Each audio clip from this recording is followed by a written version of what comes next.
Hello, everyone. If you haven't heard about Anchor, it's the easiest way to make a podcast. Let me explain. Number one, it's totally free. They also have creation tools that allow you to edit your podcast from your phone or your computer. How convenient is that? Anchor will also distribute your podcast for you, so it can be heard on Spotify, Apple Podcast, and many, many more. So, what are you waiting for? You can also make money with no minimum listenership. It's time to get started. A father-son love song. It had been 17 years since my university graduation and months since I spoke with my dad. So I called my father on June 3rd, 2020, and spoke with him on the phone to see how he was doing and to get clarification on a few things. At age 41, I still feel excited when I talk to my dad. After the conversation, I felt accomplished because my dad filled in so many blanks for my memory. So many black boys grow up not knowing their fathers. I cannot imagine being a black boy not knowing who my dad is. I cannot imagine not having my dad in my life at all. I cannot imagine not having a good and healthy relationship with my dad. Even though my dad and I were not under the same roof, we still have a healthy relationship.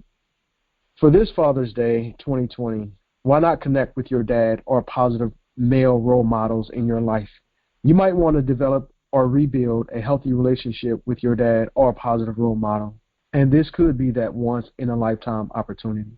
Every black boy and black man deserves to feel good about having their dad or positive role models in their lives. Now is the perfect opportunity to help the positive men in your life strengthen your relationships by reconnecting, rebuilding, or solidifying a healthy father-son bond.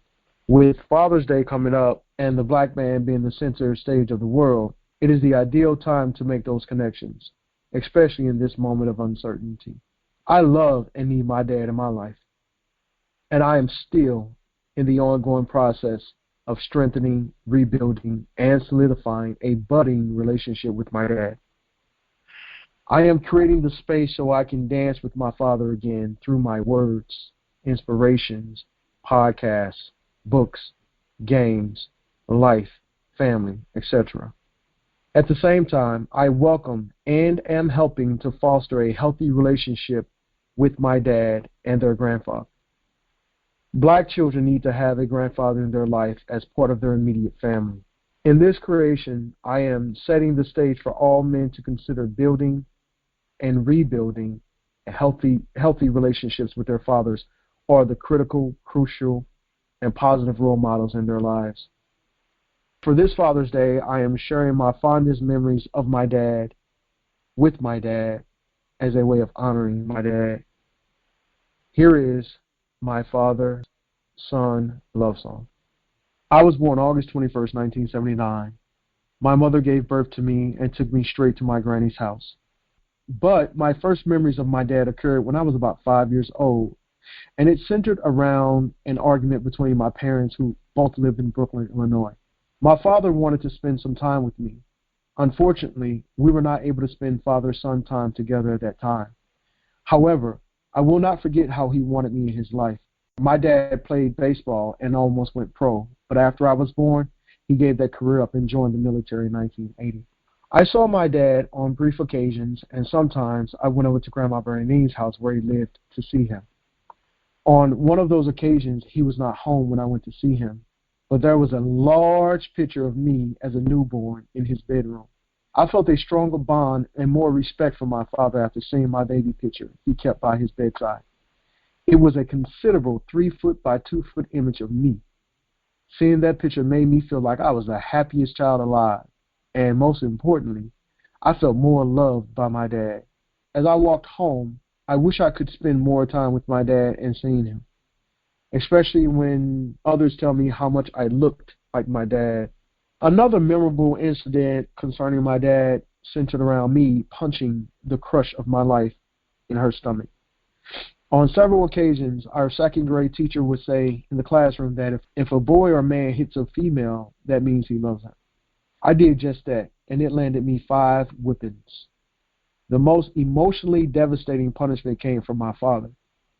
He chastised me and did not ask why I hit her. I was emotionally confused and traumatized. Of all the people that whipped me, I desperately needed my dad to hear the explanation of my actions. I asked my dad to buy me a bike for my 7th birthday. It was summer and school was out. He asked me how my grades in school were and demanded to see my report card. My dad was all about education and always rewarded me for a passing report card. He showed up and showed out again. He bought me a bike and he taught me how to ride it. I knew I would be ready for the summer activities that year. That summer, Brooklyn planned a community gathering that consisted of family-focused events, horseshoes, baseball tournament, basketball games, potato sack races, apple bobbing, board games, dancing, music, competitions, and a bike-a-thon. Most of us boys looked forward to the bike-a-thon. It gave us a sense of pride to be the fastest bike rider in town. And there was money as a prize, too. I prayed and knew my dad was going to buy me a bike that I needed for the race. And he did. Too bad he could not be there to see me win, but I lost. The bike training moments I spent with my dad were more valuable and satisfying than the race itself. I felt I was on the winning team as long as I had my dad. One sunny afternoon, I asked my mother if I could go outside to play. My mother told me, "Make sure you are home before the streetlights come on." I walked to my dad's house, which was about 2 apartments from mine. When I arrived, he was not there. I stayed and hoped Dad would walk through the door. He did, with a black eye. My uncle, who was assisting my dad, went straight to the freezer and got a steak for Dad's eye. I began to ask questions like, "Dad, what happened? Why do you have a black eye? Where's the person that did this to you? I'm going to go and beat them up for doing this to you." I did not know why Dad did not talk much, so I focused on the steak. I asked my uncle why he was putting frozen meat on my dad's eye. "It takes the swelling down and will heal your dad's black eye," he said. It hurt me to see my dad looking like that, and it was equally important to see him healed. I said goodbye and walked home sad. The sun was shining brightly one morning. I saw my dad washing his 1988 green 4-door Ford LTD. Dad had returned home from the military. I was excited to see him, and I wanted to help clean that car.